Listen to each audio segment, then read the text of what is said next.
Number 15. Pencil face.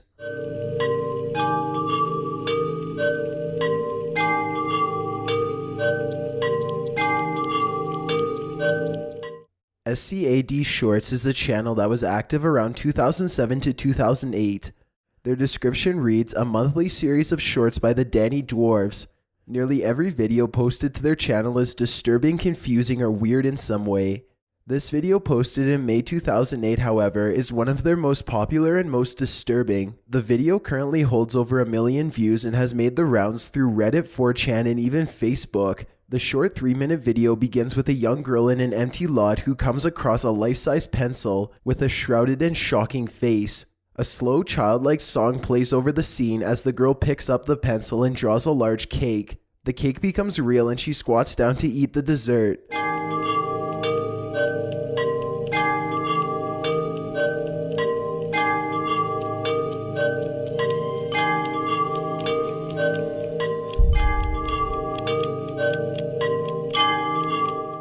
Next, she creates a kite which she plays with for some time. At this point, while the video does create a sense of suspense, nothing bad has happened. It seems more a questionable short on childlike imagination. Things take a dark turn when she draws out a large lollipop. Instead of her quick sketch turning into a large, brightly colored candy, a black cone of some type is created.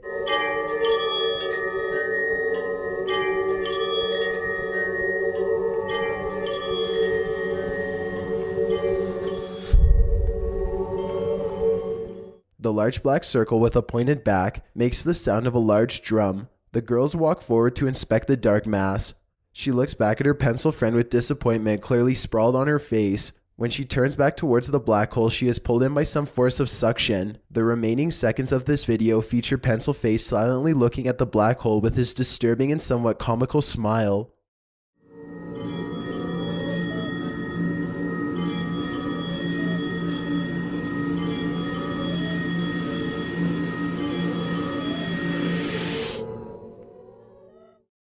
Number 14. The Squidward Tape.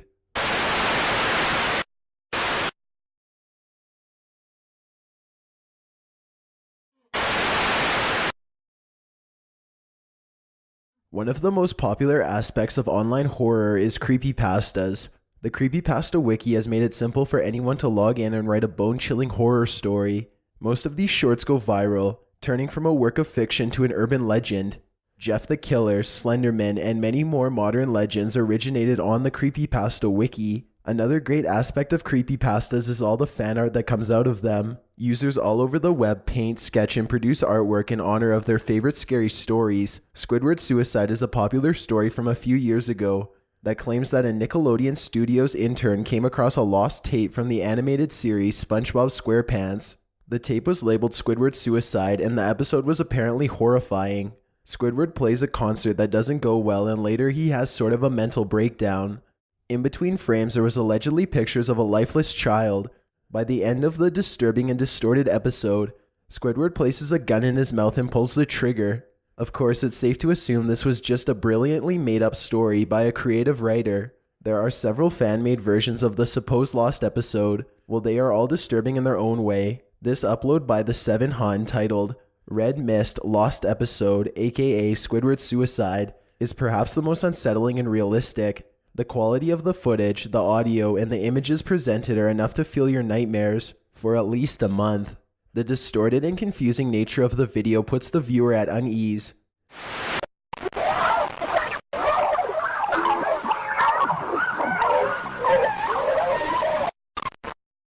The fact that this is a beloved cartoon that many grew up with makes it even worse.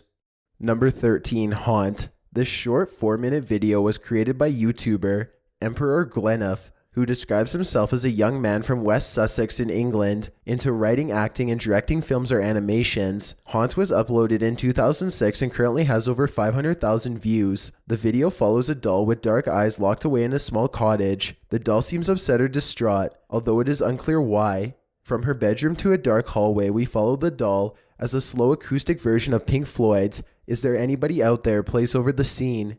Eventually, the doll opens the door to a bedroom. The music changes to a low, wavy, melodic tune as she enters the room and looks around.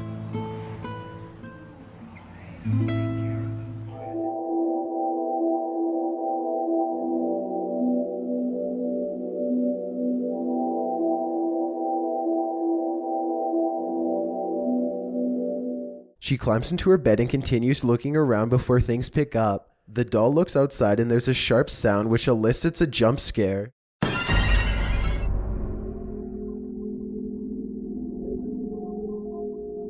She seems horrified, covering her eyes and sobbing. Through the bedroom window, a terrifying dark figure with wiry hair and a white dress or shirt peers into the window. The figure runs from the window and the doll begins to panic. The next shot shows the dark figure standing in the hallway beyond the doll's open bedroom door. She turns over and pretends to be asleep as the terrifying figure makes its way down the hall.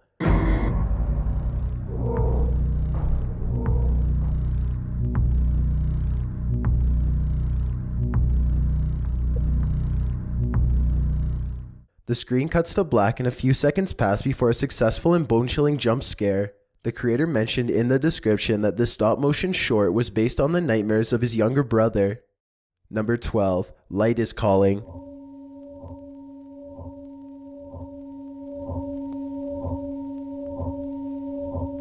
This film originally made the rounds as a disturbing found footage. Of course, there was probably a rumor at some point that watching the short video would curse you, and that is common with popular scary videos. However, this short film was created by filmmaker Bill Morrison. The film was released on January 16, 2004 and currently has about 63,000 views. The experimental film is described as a meditation on the fleeting nature of life and love. On the YouTube upload of the 8-minute film, the description reads, "A scene from the deteriorating print of James Young's The Bells, 1926, was optically printed and re-edited to Michael Gordon's 7-minute composition, a meditation on the nature of random collisions."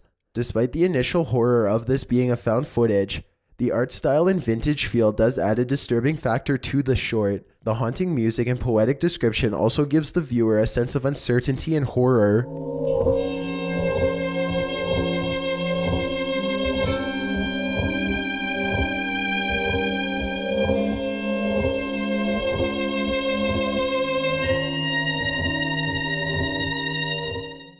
Number 11. Possibly in Michigan. Sharon attracted violent men.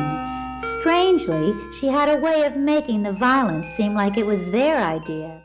This clip is an excerpt from a short film created by Cecilia Condit in 1983. The full film is about 12 minutes long. This clip begins in a shopping mall as a catchy song plays, which sings, "I bite at the hand that feeds me, slap at the face that eats me, some kind of animal cannibal. Animal cannibal." Next, two women in the mall meet up as the narrator describes the scene. Her friend Janice was cut from the same mold. They even liked the same perfume. Arthur, who had been following them closely, was similarly disposed. The three of them had two things in common: violence and perfume. As the short clip goes on, it seems more like a confusing music video than a film. Despite a slightly comical and lighthearted feel, the video is still disturbing. The scene changes countless times, the voices feel distant from the actresses, and there doesn't seem to be a continuous timeline. Our terrified masked stalker shows up behind the women in several different scenes and even seems to approach one woman in her home. Close to the 3-minute mark, the song changes to what played in the opening scene, as short clips of the two women dancing with masked men plays. "How do I meet the strangest men? They always seem to find me. Remember that time way back when I kissed a guy who ate his women friends." Some shots seem to be videos of a TV screen. The women are shown running in the forest, in the mall, and towards their car. A building collapses and one woman is seen laying on a white sheet with flowers around her head, as though she's deceased. The end of the clip shows the woman saying goodbye to another as their stalker, Arthur, stares from a distance. The message here is unclear, but it's likely one of those rare internet oddities that terrifies the viewer with its aged and confusing nature. Be warned that after watching this video, it is impossible to get that eerily catchy tune out of your head. Number 10. The Night Stalker voicemail.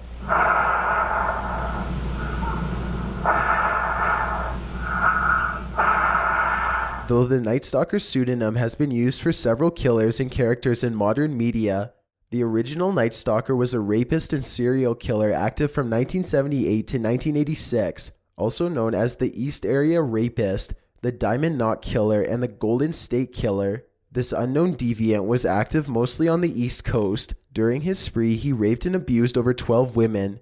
In addition, he murdered over 50. This notorious killer was never captured or even identified. Either this killer got away with his crimes and went on to live a normal life, or he continued claiming victims while on the run. Either way, he certainly never got what he deserved. In 2013, there was an increase of the reward for his capture. The reward was a promised $50,000, but still no tips have been reported. This audio recording comes from answering machines of a victim of the Night Stalker. He breathes deeply into the receiver and whispers,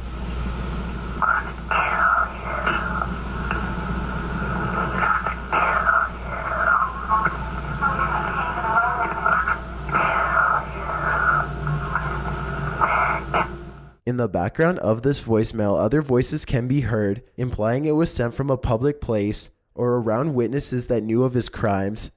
It was most likely that he used a payphone to prevent the number being traced directly to him. The reason behind the voicemail was simple. Rapists and serial killers love haunting their victims after the fact. He was deeply satisfied knowing his victim had to hear his voice and was distraught by it.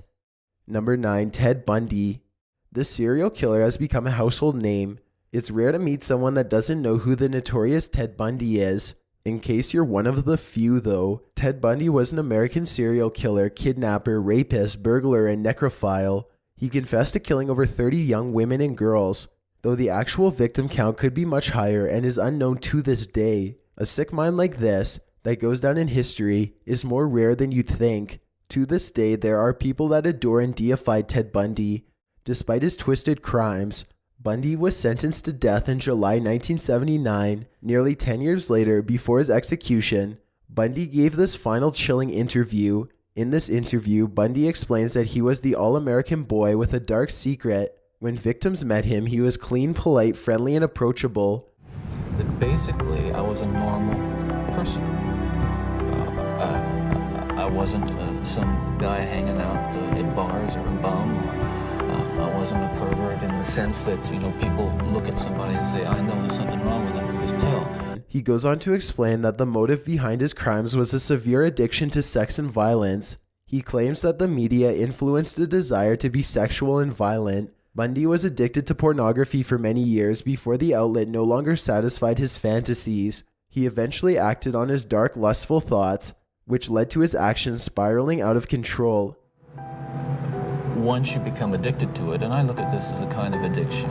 Like an addiction, you keep craving something which is harder, something which gives you a greater sense of excitement, until you reach the point where the pornography only goes so far. Of course, these could easily be brushed off as excuses for his inner evil, but it does make one question everything around them they consider to be normal. Number 8. Black Magic. Oh my God.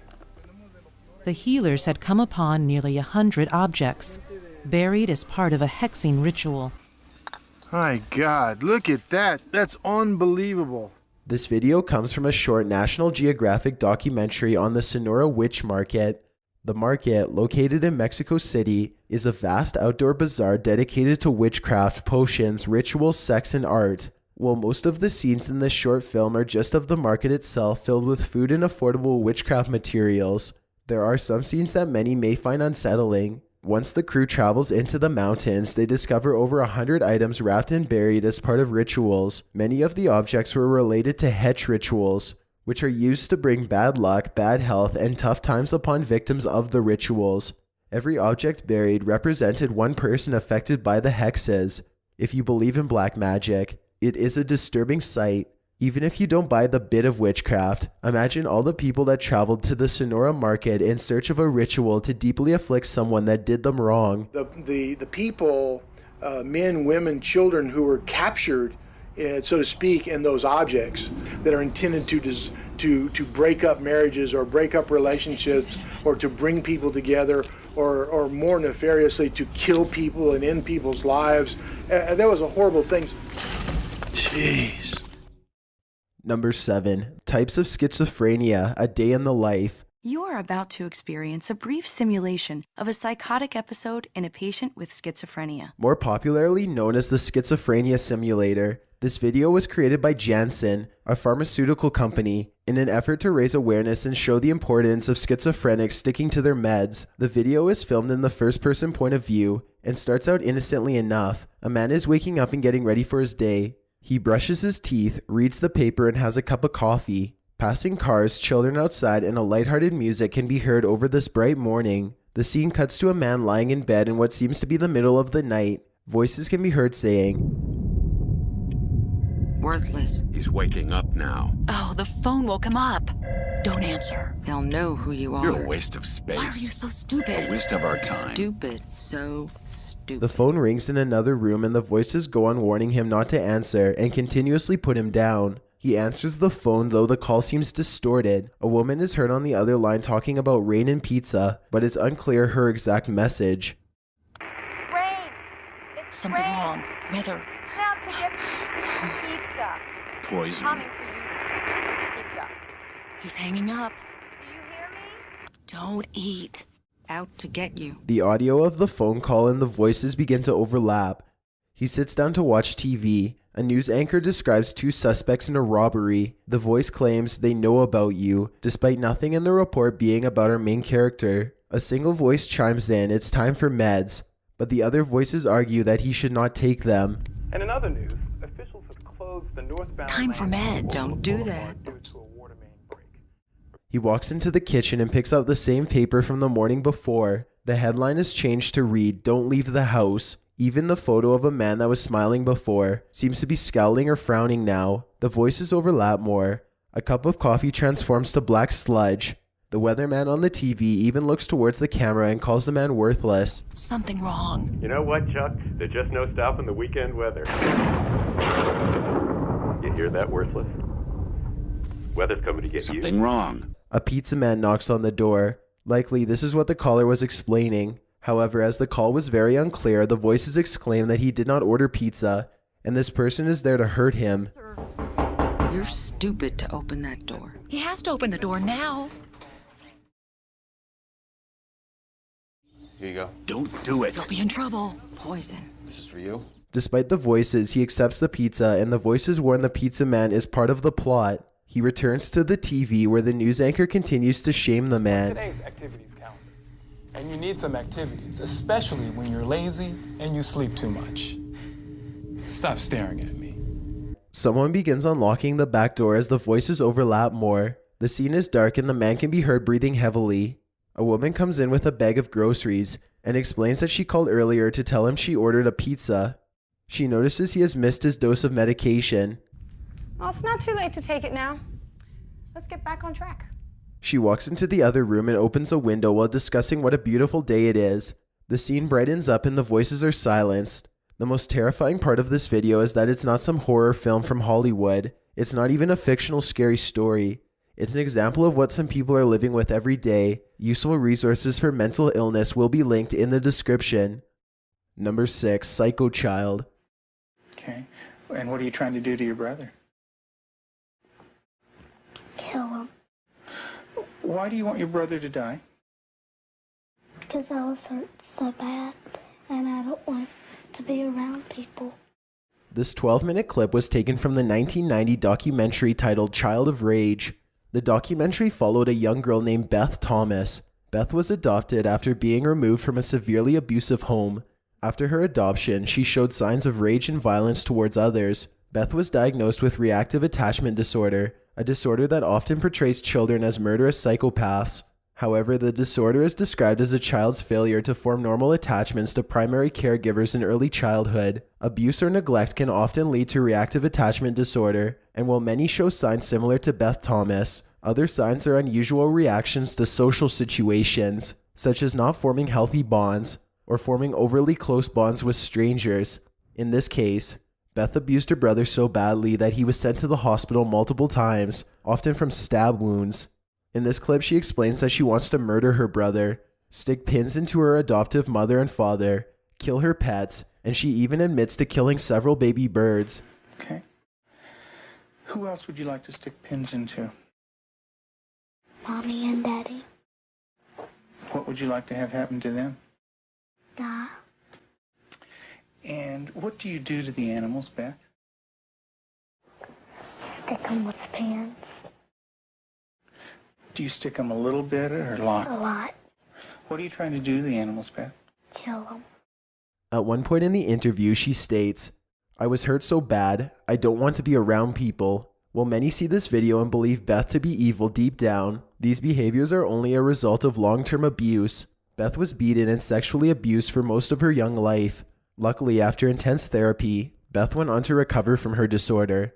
She fully turned things around and was able to never act out violently again. Today, she's an award-winning registered nurse that works closely with children who suffer from similar disorders. Number 5, Spoilsbury Toast Boy. You're such a good boy. Come here, Grandma wanted to give you a big kiss. Really floppy.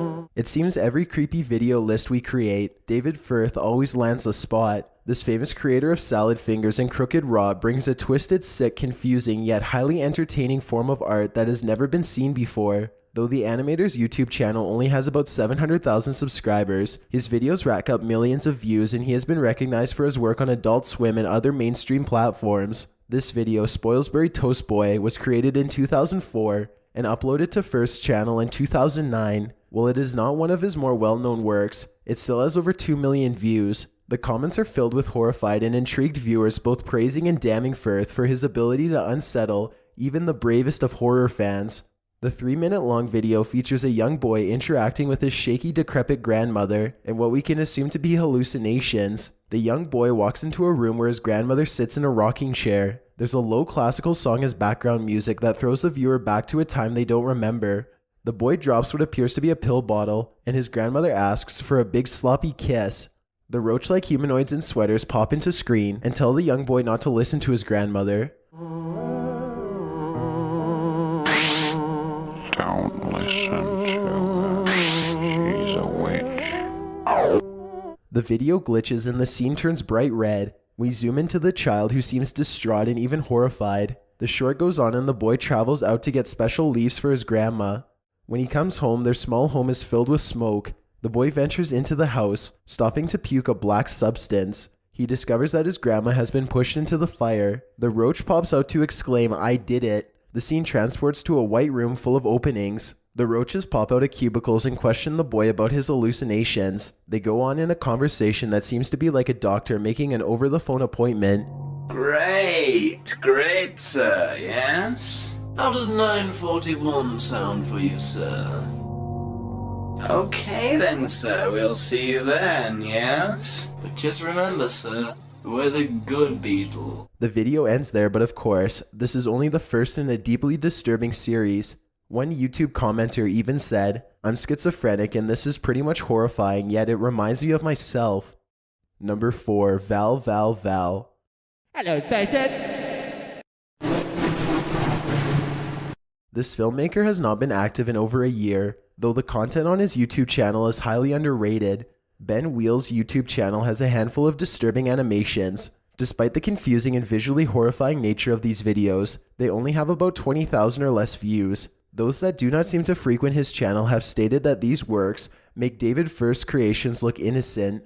This particular video, Val, was uploaded in 2009 and has over 168,000 views, contrary to other uploads. The 2-minute animation is an array of blocky 3D characters, disturbing audio, a bit of cartoon gore, and quickly changing scenes. It's a bit hard to go over every detail of this film, as there's a lot to it. Just know that it's another film which resembles a fever dream or a LSD-induced nightmare. Hello, Tyson.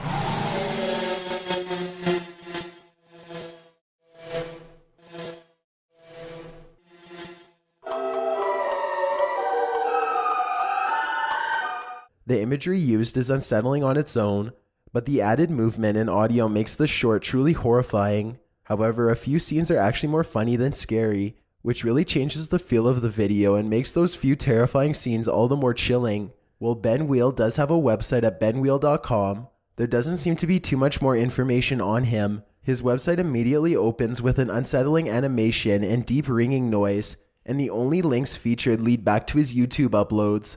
If you have any more information on this creative filmmaker, feel free to share it with us. Number 3, Poppy. Do you ever wish you could just restart? Everything's gonna be okay. Don't worry about it, you're gonna be fine. I think everything's gonna be okay. This YouTuber has a combined 97,985,645 views on her channel. In her videos, she wears stylish pastel clothing, has long blonde hair, and wings her eyeliner. From the outside, she seems like your average hipster blogger, beauty guru, or aspiring pop star, which is exactly the persona she conveys. Apparently, Poppy is an upcoming pop star using YouTube as a platform to share her music and her innermost of thoughts. Of course, her videos are deeply unsettling, confusing, and creepy. Earlier this year, Poppy took off in the horror community because of her video, Am I OK? The film theorists, Rainbot, YouTube Explained, Nightmind have all made videos explaining or exploring the concept which is Poppy. To make a long story short, Poppy is either a new and upcoming ARG or a complex art project, though both seem equally likely. In this video, Am I OK? Poppy stands in front of her pastel background, barely moving a muscle. She says things like, do you ever wish you could restart? Do you ever wish you could just restart? What if you could reboot yourself? Almost like a computer. This planet makes sense to me. Everything's perfect. She speaks in a soft, monotone voice while staring into the camera and smiling. Under the audio of Poppy's questions, a deep ringing ambiance is played, and around the 50-second mark, Poppy goes completely quiet, so all that we are left with is her blank stare and the suspenseful music. It's okay. I think everything's gonna be fine. I believe that everything's okay. Most of her videos carry the same template of her hardly moving and speaking commentary that doesn't make sense, but also makes you question your life. In one video titled, Does It Go to a Million?, Poppy asks, how high can they count at YouTube? And what would you do for $1 million? Which lends to the idea that this is a commentary or artistic statement on the modern craze to be famous, even on the internet. Of course, there are many other videos and details that support this theory, and there are many other theories around the web. Either way, watching this young girl say, I am Poppy for 10 minutes straight is a unique take on horror that gets a message across while making your hair stand up. Number 2. Reanimated Dog's Head. The earliest YouTube upload of this video was in 2009, although it's uncertain who originally uploaded the clip. This particular upload by user Happy Smelly Fish wrote, Experiments in the Revival of Organisms is a 1940 motion picture which documents Soviet research into the resuscitation of clinically dead organisms. The British scientist J.B.S. Haldane appears in the film's introduction and narrates the film, which contains Russian text with English applied next to or over the top of the Russian. The operations are credited to Dr. Sergei S. Bryuhenko. This nearly 10-minute clip shows a group of scientists and surgeons working with different organs. For example, the lungs, stomach, and even heart are shown to have been reanimated to an extent. Though slightly unsettling, it seems to be the usual informative medical research film. Things take a dark and arguably unethical turn when a pump is used to reanimate the decapitated head of a dog. The pump is meant to mimic the functions of a heart, which pumps blood to and from the brain. After the pump is connected to the dog head, external stimuli are used to elicit a response. The dog head is poked and tickled with a feather to which it slightly twitches. Then small swabs of citric acid are rubbed on the dog's nose and mouth, after which the dog opens his eyes and licks around its snout. The isolated head lives on for hours and reacts to external stimuli.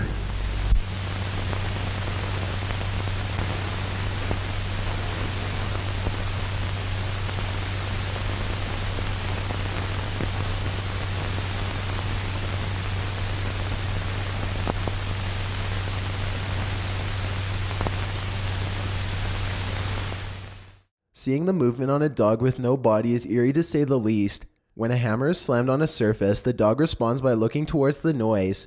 A similar process is used with another dog in a latter scene. In this case, the dog's body is fully intact when the pump is connected. The dog is successfully reanimated via the pump before they allow the dog's body to function by its own resources. If seeing dead dogs move around on a table isn't enough to make you uncomfortable, just think what this technology could do for humans. On one hand, yes, it could be used to save lives. On another, it could be seen as quite evil and even scary. Before we get to number 1, my name is Chills and I hope you're enjoying the video so far. If you've ever been curious as to what I look like in real life, then follow me on Instagram at DylanIsChillinYT with underscores instead of spaces. I also have a Twitter at YT_chills where I post video updates. I'd really appreciate it if you followed me, and feel free to send me a DM if you have any questions or suggestions. If you'd like to see more of these videos in the future, then hit that subscribe button because we upload new countdowns every Tuesday and Saturday. Number 1, he took his skin off for me.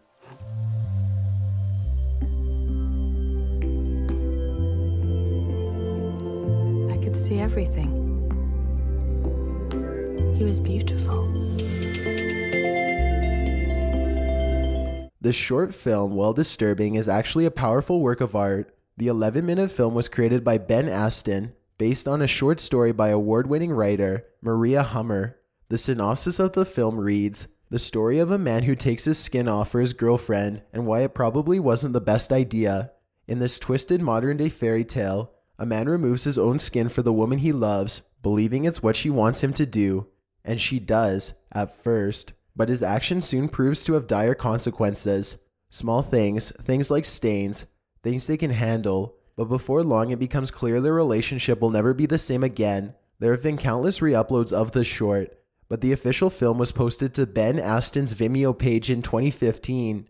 The upload currently has about 2.4 million views, plus the millions of views scattered across YouTube re-uploads. The film, despite being horror-based, is set up to feel like a slow-moving romantic story. The narration is sweet and clear, the scenery is welcoming, and the explanations of the woman seem more like describing a small hurdle in an otherwise perfect relationship, which aids in making the short so unsettling. I had to clean the house more often too. A few hours a day if I could.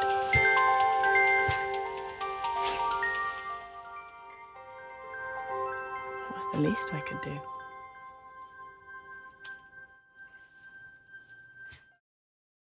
Despite the viewer being appalled by the concept of someone removing their skin, the woman seems unfazed. In fact, she seems almost offended by people questioning her lover's choice to remove his skin and expose himself. Deeper problems begin to arise. The man has trouble connecting with others, as he feels he's already saying all that he can. He begins to admire his skin from the closet, hanging up like a suit. It's clear he is unhappy and longs for the safety of his skin. The woman is upset by these revelations and becomes distant as well. The couple have a silent dinner before lying in bed together. He caresses her skin and looks at it longingly before tugging at it. Her eyes fill with fear as he pulls even harder, and the film abruptly ends.